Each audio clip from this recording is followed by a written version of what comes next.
yawuka eseyinde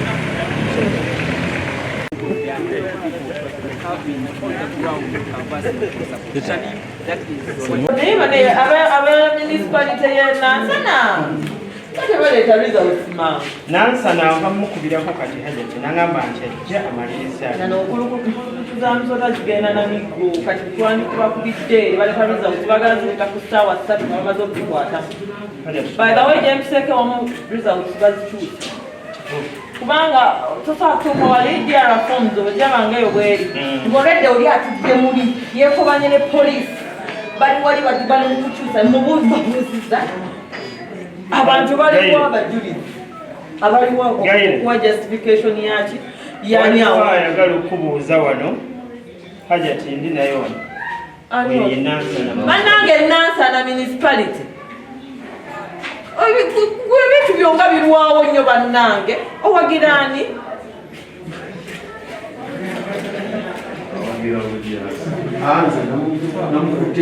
biri mu kukyusa ebyo gyetwise bali mu kukyusa results obwedda bakyusa ebintu bannange anti kati bwaba bikuleetera babikuleetedde babikuttemu nga owulira nti ogikwatamu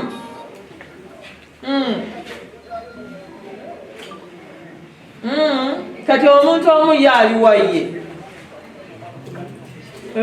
kazeeri kumpi naawe kazeeri wano kumpi simanya oyitawa seeno mu kigwa sayidi biki ebyo nze nababewala banguya oyo yagenze eri mu hoteri okubinekalinzitera omusango era gamanye eri enziba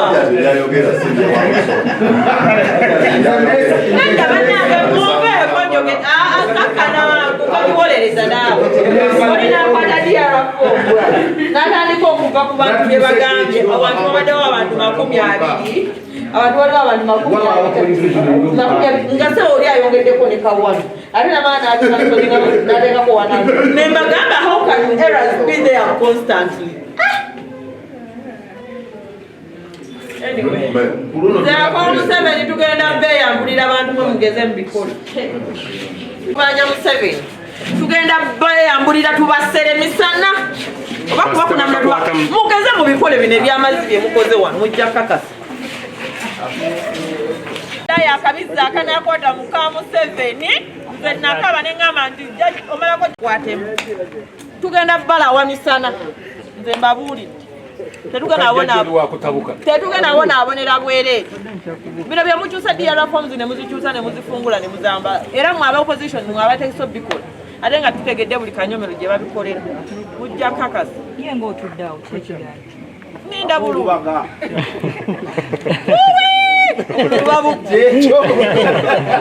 kwatako kati anyways nze bagambye nze ndi wa Museven yekka nange bannange akabizi kagenda okukwata mukalulu ka Museven woba musajja tugenda kukulaawa woba toli mutayirire tujja kukutayirira ku ate na lumuli bakozesa buwuzi okwata kawuzi n'okikwata ekiriba teri kusanyalaza n'okikwata nekivaako n'ataawa bibye struggling for that. Then what are you struggling for? Why do you interchange everything? You're denying people justice. People have decided to choose the rightful person and you people you're trying to intersect with the result. And they are telling us, because I've gone to some places whereby people are saying that we have orders from above. Then I said, which other orders that is not Museven? Because when I met HE and we are discussing about elections, he told me, but for me I've not given anyone instruction. So who are these orders from above? And the people were not really. Hajati orders from above. Ebigege obubizi obwefuula bukatonda bwa party. I don't give a fucking damn when ne munkola byonna bye munkoze ye mwabikola dda mwanvumavuma ate waliwo ekipya naye bannange for purposes of justice tukoleko ebituufu for once abaana batambudde emyaka ena banoonya bululu abaana ne beerekereza buli kimu ne beerekereza okucakala ne beerekereza obufumbo ne beerekereza okwagala abakazi okukola byonna bagende mu kalulu bawangule ozzeeri ojja ku last minute ready okyusiza victory ye nze waliwo gye tugenze tusanga bayire bagamba kati tugenda kulona tugenda fa n'omuntu kubanga oli akalulu kaffe baakakyusa oba kitegeera tulina gano gasenkagale bannange gano agamera n'olumbugu bo galowooza ge galina okuwangula buli kimu Hajati okulonda tebakozesa register byonna byo. Ebifo ebimu tebakozesa register kubanga nze I want to be honest nze bana esigenda kwogera nnyo bye mwagala kuwulira kubanga era saasama bye mwagala but the fact is that it's absurd. Naye kati nga mubikoze ebyo abaana tugenda funa more independence of which tujja bawagira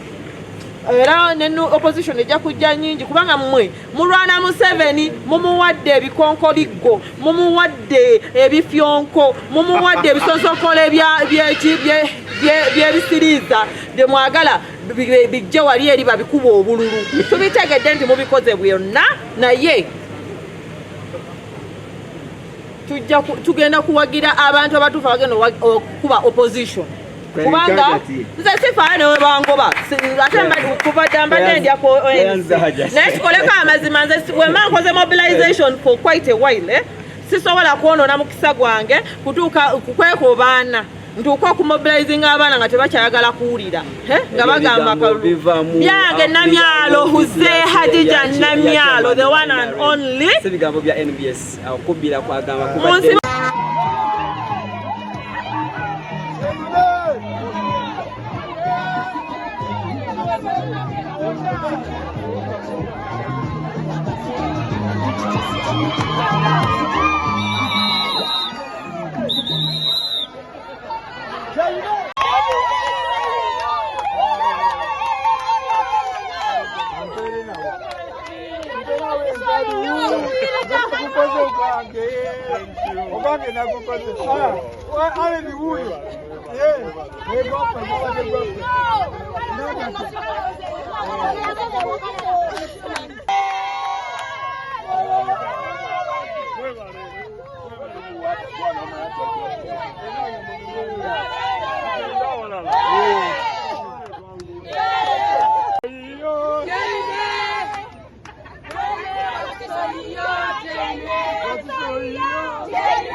mwebale nnyo mwebalire ddala nti nga bwe nabagamba ekyalo kyaffe kirina okuddamu okukula tulina okuddamu okuzimba kolasi gwe nakomako gwe bakomako so tulina okwongera okulaba nga n'obutale bwaffe buno bwonna bwe mulaba tubuzimba nolwekyo twolekedde kati omulimu omunene ogw'okuwamba disitulikiti nga tuyita mu nkola yaffe gye tukoze nsabira banna Wakiso bonna abali eyo abalwana okulaba nga kyeyuna akomawo basobole okutuukiriza olugendo olwo ekiddirira kaakati kulaba nga tulumba Wakiso yonna ng'enkola yaffe bwe yali tewali kubuusabuusa tujja kumalako so mwebale nnyo abantu b'ekyalo kyange mwebale obuwagizi mukoze bulungi omulimu mugende maaso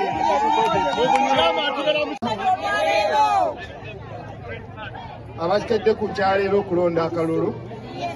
ak'omubaka agenda okukikira mu mukwero C5 Wakiso NRM mwami Ian Kyeyune Sseŋŋonzi afunye obululu 2-5